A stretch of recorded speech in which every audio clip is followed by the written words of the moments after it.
वो मेरा बहुत अच्छा दोस्त था और मैं शायद उसका इकलौता दोस्त था। मेरे अलावा वो किसी से बहुत ज्यादा बातचीत भी नहीं करता था। 12वीं क्लास तक हम दोनों इसी छोटे से शहर में साथ रहे, साथ पढ़े, साथ खेले कूदे और उसके बाद अपनी आगे की पढ़ाई करने के लिए मैं बाहर शहर चला गया। आज करीब 1.5 साल बाद लौटा हूं तो सोच रहा हूं कि क्यों ना उससे मिल लूं। उसके घर गया तो उसके बारे में एक बहुत अजीब बात मुझे पता चली।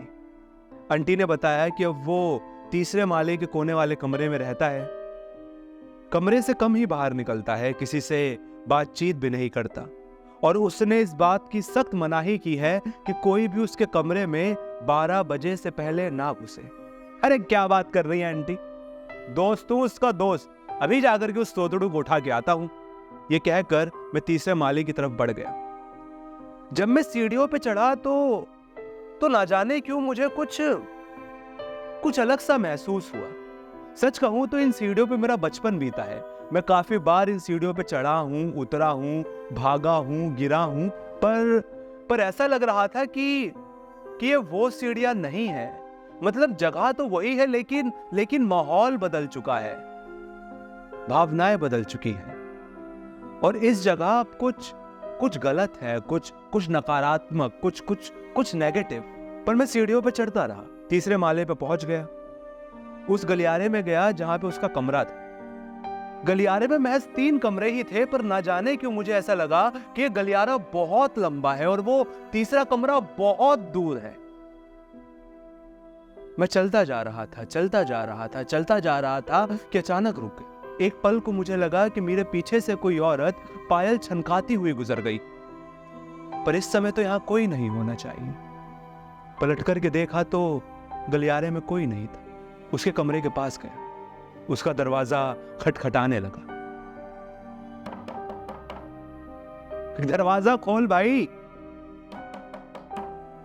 अरे मैं हूं, दरवाजा खोल। पर वो दरवाजा नहीं खोल रहा था। जब मैंने जबरदस्ती दरवाजे को खोलने की कोशिश करी तो मुझे लगा कि इस दरवाजे पे असल में कुंडी नहीं लगी हुई, बल्कि कोई है जो अंदर से धक्का दे करके इस दरवाजे को बंद कर रहा है। काफी देर कोशिश करने के बाद मैंने सोचा कि क्यों ना उससे 12 बजे के बाद ही आकर के मिला जाए। मैं पलट करके वापस जा ही रहा था कि अचानक मेरी नजर उस खिड़की पे गई जो आधी खुली हुई थी। मैंने सोचा कि क्यों ना खिड़की खोल करके आवाज लगाऊं, क्या पता आवाज सुन ले। मैं खिड़की के पास गया, मैंने खिड़की खोली तो चौंक गया। अंदर का मंजर ही कुछ ऐसा था। अंदर का पूरा कमरा एक अजीब तरह के काले रंग के धुएं से भरा हुआ था और धुआं भी ऐसा जिसने कमरे पे अपनी पकड़ बना रखी थी, जो खिड़की से बाहर नहीं निकल रहा था। वो धुआं कमरे के अंदर ही था। फर्श में देखा तो चारों तरफ शराब की बोतलें बिखरी हुई थी और काफी सारी शराब भी ऐसी ही बिखरी हुई थी और उनके ऊपर मांस तैर रहा था। सूखा मांस, कच्चा मांस बिना पका हुआ, और वो मांस भी ऐसा कि जिसे देखने से लग रहा था कि किसी ने इन्हें आधा खा करके फेंक रखा है। बिस्तर पर नजर गई तो देखा कि विकास लेटा हुआ था। उसके बदन पे एक भी कपड़ा नहीं था, वो बिल्कुल सूख चुका था, उसकी हड्डियां तक नजर आ रही थी। उसका चेहरा ऐसा हो गया था जैसे किसी ने उसके चेहरे का सारा मांस निकाल लिया है। और सच कहूं तो एक बारी को मुझे ऐसा लगा कि ये फर्श पे जितना भी मांस पड़ा हुआ है ये मेरे दोस्त का ही है। उसका चेहरा जर्द सफेद पड़ा था। सच कहूं एक बारी को तो मुझे ऐसा लगा था जैसे वो एक लाश है। मैं कमरे का जायजा ले ही रहा था कि अचानक मेरी नजर साइड वाली टेबल पे गई जिसके ऊपर एक काले रंग की डायरी रखी थी। डायरी के ऊपर एक नींबू रखा था। मैं कमरे को चारों तरफ देख ही रहा था कि अचानक ख्याल मेरे दिमाग में आया कि अगर विकास सामने बिस्तर पर लेटा है तो वो कौन था जो दरवाजा बंद कर रहा था। मैंने खिड़की से झुककर दरवाजे को देखने की कोशिश करी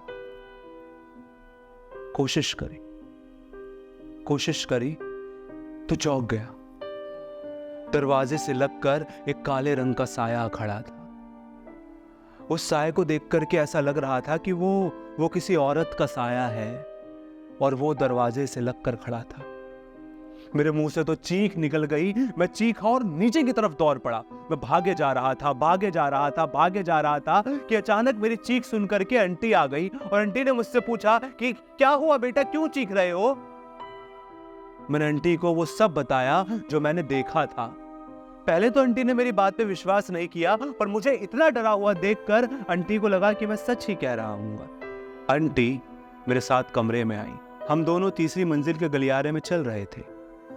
हम उस कमरे के बाहर पहुंचे और आंटी ने जैसे ही कमरे के दरवाजे पे हाथ मारा, दरवाजा खुल गया और अंदर कुछ नहीं था, कुछ भी नहीं। सच कहूं तो एक बार को मैं भी चौंक गया था, क्योंकि मेरे दिमाग को पूरा यकीन था कि जो भी हुआ है वो मैंने देखा है। और अंदर जाकर के देखा तो विकास भी सामने बिस्तर पे कपड़े पहने लेटा हुआ था। उसका चेहरा, जो अभी से कुछ देर पहले एक मरे हुए इंसान के चेहरे की तरह लग रहा था, वो अब बिल्कुल ठीक हो चुका था। मुझे देखते ही वो खुशी से खड़ा हो गया और आकर के मेरे गले लग गया और मुझसे कहने लगा कि अरे भाई, बता के आना चाहिए था ना। और मुझसे यहाँ वहां की बातें करने लगा। आंटी वहीं खड़ी हुई थी। आंटी ने बड़े दुलार से कहा कि तुम दोनों की मुझे परेशान करने की आदत अभी तक गई नहीं है। विकास ने पलट के हंस के कहा कि मम्मी आप फटाफट चाय बना करके ले आओ, मुझे इससे बहुत बातें करनी है। आंटी बाहर चाय बनाने के लिए निकल गई। मैं आंटी को जाते हुए देख रहा था और आंटी जैसे ही बाहर निकली, मैंने पलट के देखा तो विकास बिस्तर पे बैठ चुका था। मुझे देख करके उसके चेहरे पे जितनी भी रौनक, जितनी भी खुशी आई थी, वो सब गायब हो गई थी। मैंने विकास से कहा कि भाई तू यकीन नहीं मानेगा, पता है मैंने अभी क्या देखा? पता है तूने क्या देखा, पर तुझे यहां नहीं आना चाहिए था। 12 बजे से पहले तो बिल्कुल नहीं आना चाहिए था। मम्मी ने बताया नहीं था कि 12 बजे से पहले मैंने मना किया है कमरे में आने से? हाँ बताया था, पर मैं तेरा दोस्त हूं यार, क्या हो गया? बहुत कुछ हो गया। तू जा, तू अभी जा यहां से, मुझसे बाद में मिलियो। ठीक है, तू ऐसे क्यों कर रहा है? मैं तेरे से शाम को मिलता हूं। उसने कोई जवाब नहीं दिया। वापस जाते जाते मैंने एक बार फिर कमरे पर नजर दौड़ाई, पर कमरा बिल्कुल साफ था। पर एक चीज थी जो कोने वाले टेबल पर रखी थी, और वो थी वो काली डायरी। मैं कमरे से बाहर निकल गया। मैं घर से बाहर निकला और अपने घर पहुंच गया और आराम कुर्सी पे जाकर के पीछे टेक लगा के लेट गया। मेरे दिमाग में वो सारी चीजें दोबारा घूमने लगी। मैं उन सब चीजों को दोबारा सोचने लगा। मेरा दिमाग कह रहा था कि शायद उसे वहम हुआ था, पर मेरा मन जानता था कि मैंने जो भी देखा वो बिल्कुल सच था। पर मैं किसको यकीन दिलाऊं और क्यों यकीन दिलाऊं? मैंने सोचा कि इस बात को भी ऐसे ही छोड़ देना चाहिए। शाम को जब विकास के पास जाऊंगा तो उससे जाकर के पूछूंगा कि भाई माजरा क्या है। इसी उधेड़ बुन में यही सब सोचते सोचते मेरी आंख लग गई और जब मैं जागा तो कुछ 6:30 बज रहे थे। मैं फौरन ही विकास के घर के लिए निकल गया। वहां पहुंचा, दोबारा तीसरी मंजिल पे गया और विकास के कमरे के बाहर पहुंच करके मैं दरवाजा खटखटाने ही वाला था कि अचानक से मुझे अंदर से एक आवाज आई। विकास बहुत डर के किसी से कह रहा था, अरे मैं उसे कैसे छोड़ दूं? वो दोस्त है मेरा। पर तुम्हें उससे क्या दिक्कत हो सकती है? वो तो लड़का है। अरे वो मेरा ठीक है, मैं उससे बातचीत करना बंद कर दूंगा। तुम बस उसे कुछ मत करना। तुम प्लीज उसे कुछ मत करना। मैंने झटके से दरवाजा खोला और अंदर घुस गया। अंदर कोई नहीं था। विकास अपने दोनों हाथ जोड़े बिस्तर पे ऐसे बैठा हुआ था जैसे किसी से मिन्नतें कर रहा हो, मुरादें कर रहा हो। मैंने विकास से पूछा कि कौन था भाई? किससे बात कर रहा था तू? किसी से बात नहीं कर रहा था, मैं ही तो हूं यहाँ पे। विकास, मैंने सुना है तू किसी से बात कर रहा था। किससे बात कर रहा था तू? अरे तू पागल है। मैं किससे बात करूंगा यहाँ पे? मैं किसी से बात नहीं कर रहा था। विकास सच बता। क्या सच बताऊं? और ऐसे बिना नॉक करे किसी के कमरे में कोई आता है क्या? मुझे तेरे साथ नहीं घूमना, मुझे तेरे साथ कहीं नहीं जाना। तू मेरा पीछा छोड़ दे, तू जा यहां से। विकास ने ऐसे कहा कि मुझे समझ नहीं आया कि क्या करूं। विकास से कहकर के औंधा लेट गया और उसने मेरे पे से अपना ध्यान ही हटा लिया। मुझे समझ नहीं आया क्या करूं। मैं कुछ देर तक कमरे में यूं ही टहलता रहा, यूं ही घूमता रहा। फिर अचानक मुझे मुझे रोने की आवाज सुनाई दी। पलट के देखा तो विकास अपने बिस्तर पर औंधा मुंह किए रो रहा था। मुझे समझ नहीं आया क्या करूं। मैं वापस हो लिया पर अपने घर की तरफ जाने लगा।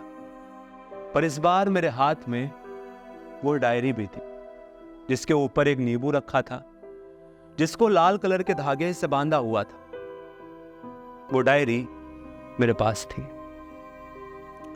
घर पे करीब 9:30 बजे पहुंचा। पहुंचने के बाद मैंने खाना वाना खाया, मम्मी पापा से बातचीत करी और कब 11 बज गए मुझे पता भी नहीं चला। अपने कमरे में गया और सोने से पहले मैंने सोचा कि क्यों ना उस डायरी को एक बार खोल करके देखा जाए। करीब 11:30 बज रहे थे जब मैंने उस डायरी को खोला। लाल कलर के धागे को हटाने के बाद वो डायरी खुली और उसके ऊपर कुछ तारीखें लिखी थी और तारीखों पे कुछ बातें लिखी थी। विकास ने लिखा था कि कैसे मेरे जाने के बाद वो बिल्कुल अकेला पड़ गया। उसकी जिंदगी में एक लड़की आई, रागिनी नाम की। उसके साथ उसने काफी अच्छा वक्त गुजारा, फिर अचानक रागिनी भी उसे छोड़ के चली गई। वो अकेला हो गया। उसको समझ नहीं आया कि ऐसे में क्या करे। तभी एक रोज जब वो कॉलेज से वापस आ रहा था तो उसे एक बाबा नजर आए जो कॉलेज के साथ बैठे थे और बाबा कह रहे थे कि तुम्हारी सभी समस्याओं का समाधान है मेरे पास। विकास बहुत अकेला हो चुका था। उसने जाकर के बाबा को अपनी परेशानी बताई कि कैसे उसका इकलौता दोस्त उसे छोड़ के चला गया है, कैसे रागिनी उसे छोड़ के चली गई है। और उसने बाबा से कहा कि बाबा, मुझे बस किसी का साथ चाहिए, कैसा भी हो, किसी का भी हो, बस मुझे साथ चाहिए। मैं चाहता हूं कि कोई हो जो मेरे साथ रहे, हमेशा मेरे पास रहे। और बाबा ने बोला कि बस बच्चा, मेरे पास कोई है जो हमेशा तेरे साथ रह सकता है, पर तुझे उसे पाने के लिए एक साधना करनी होगी। रोज रात को 12 बजे अपने कमरे के बीच में बैठकर इस मंत्र का जाप करना होगा।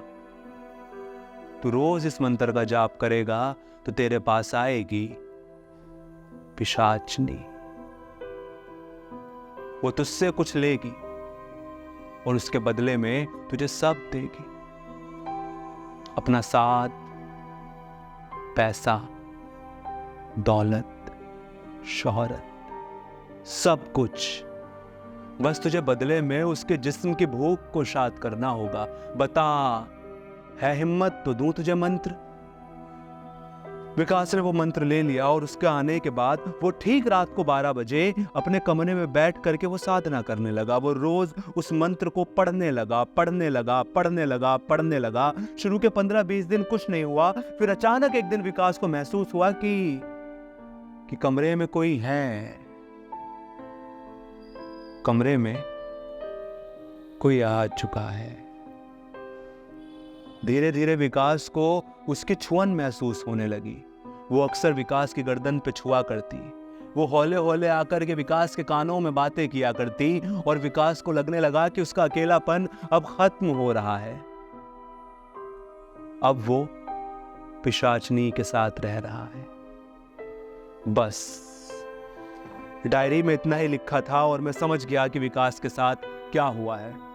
इस डायरी के हिसाब से तो विकास को बहुत खुश होना चाहिए था, मगर विकास खुश नहीं था। इसका मतलब यह है कि अब विकास डरने लगा है। मैंने फौरन वो डायरी उठाई और रात को 2 बजे विकास के घर पर दस्तक दे दी। आंटी आई तो मुझे देखकर चौंक गई और उन्होंने पूछा कि क्या हुआ बेटा। और मैंने आंटी को वो डायरी दिखाई, आंटी को सब कुछ बताया। आंटी ने भी ये एक्सेप्ट किया। उन्होंने बोला कि उन्हें लग रहा था कि विकास पे कोई साया है, लेकिन इस साये को भगाया कैसे जाए।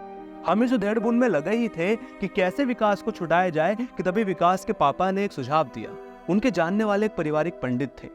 हम लोगों ने रात को ही उन पंडित से बात करी और उनको ये पूरा किस्सा बताया। पंडित जी ने कहा कि वो विकास को बचा लेंगे, पर शर्त सिर्फ इतनी है कि वो आज से 14 दिन बाद घर में आकर के यज्ञ करेंगे और विकास को पता नहीं चलना चाहिए कि ये सब होने वाला है। विकास से इस बात को छुपा करके रखा गया। मैं बीच बीच में विकास से मिलने जाया करता था तो हमेशा विकास को रोता हुआ ही पाया करता था। वो किसी ना किसी बात पे रो रहा होता था, वो हमेशा परेशान होता था। ऐसा लगता था कि वो बिल्कुल अकेला हो चुका है, लेकिन मैं उसके इस अकेलेपन को दूर भी नहीं कर सकता था। 14 दिन बाद जब बाबा आए और विकास ने बाबा को देखा तो डर गया। हमने विकास को समझाया, उसे बताया कि डरने की कोई ज़रूरत नहीं है। विकास को पकड़ करके हमने उस जगह पे बिठाया जहाँ पूजा होनी थी और बाबा ने पूजा करना शुरू करी। करीब 16 से 17 घंटे पूजा चली। जब पूजा चल रही थी तो हमें महसूस हो रहा था कि कमरे में हमारे अलावा भी कोई टहल रहा है। किसी के कदमों की आवाज़ें आती थी और कुछ देर बाद तो किसी के खून में लथड़े हुए पैर हमें चलते हुए नजर भी आने लग गए। जब बाबा ने मंत्रों के उच्चारणों को तेज करा तो वो कदम तेज तेज से पूरे कमरे में भागने लगे, ऊपर नीचे दाएं बाएं, और पता नहीं कब ये कदम भागते भागते 2 की जगह 6 हो गए। ऐसा लग रहा था कि उस पिशाचिनी के साथ कुछ और भी भाग रहा है। वो भागे जा रहा था, भागे जा रहा था, भागे जा रहा था। फिर बहुत तेज चीखने की आवाज आई और ऐसा लगा कि बाकी के लोगों ने मिलके उस पिशाचिनी को पकड़ लिया है और उसको घसीट के कमरे के बाहर ले गए। बाद में बाबा ने बताया कि उन्होंने 2 और बड़े प्रेतों को बुलाया था जिन्होंने मिल करके उस पिशाचिनी को यहां से भगाया है। बाबा ने काफी सारे तावीज लिए और विकास के बांधे और उससे कहा कि बेटा, अगर आज के आइंदा कभी अकेला महसूस करो तो अपने दोस्तों को बताना, ये पिशाचिनी के चक्कर में मत पड़ना। कह के बाबा चले गए और विकास वहीं बैठा था। मैं विकास के पास गया, वो मेरे गले से लगा और रोने लग गया।